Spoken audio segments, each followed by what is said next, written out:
নমস্কার বন্ধুরা, ভিলপুর রান্নাঘরে আপনাদের আবার অনেক স্বাগত জানিয়ে আজকে গাজরের হালুয়াটা বানাবো।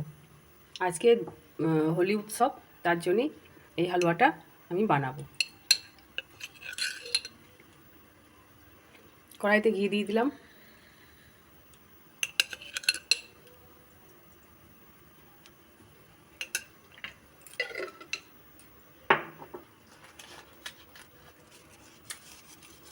একটু তেজপাতা দিয়ে দিলাম।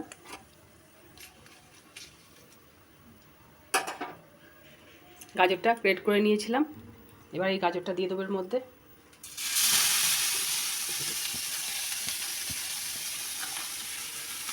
এখানে 300 গ্রাম গাজর নিয়েছিলাম।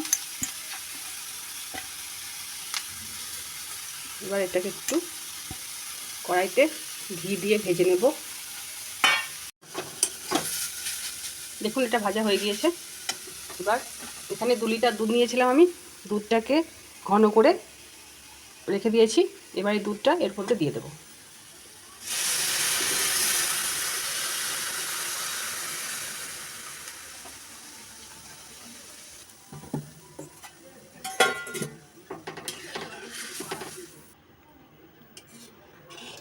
এবার এটা দুধের মধ্যে সিদ্ধ হবে।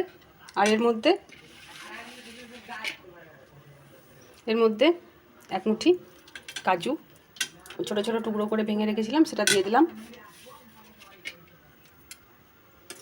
সিদ্ধ হওয়ার জন্য অপেক্ষা করব। এটা দুধের মধ্যে সিদ্ধ হয়ে গিয়েছে। এবার চিনিটা দিয়ে দেবো। চিনিটা অবশ্যই নিজেদের পরিমাণ মতো দেবেন। আর এর মধ্যে অবশ্যই গরম মশলা দেবেন। গরম মশলার মধ্যে এলাচটা অবশ্যই দেবেন। আমার বাড়িতে কেউ পছন্দ করে না, তার জন্য আমি এটা দিই না। এবার সবশেষে কিশমিশটা দিয়ে দেবো। আগে দিইনি, কারণ দুধটা কেটে যাবে, তার জন্য দিইনি। কিশমিশটা দিয়ে দিলাম। গ্যাসটা এবার অফ করে দেবো। তৈরি হয়ে গিয়েছে গাজরের হালুয়া। আমার চ্যানেলকে অবশ্যই সাবস্ক্রাইব করবেন, আর লাইক শেয়ার কমেন্ট করতে ভুলবেন না। সবাই ভালো থাকবেন। নমস্কার।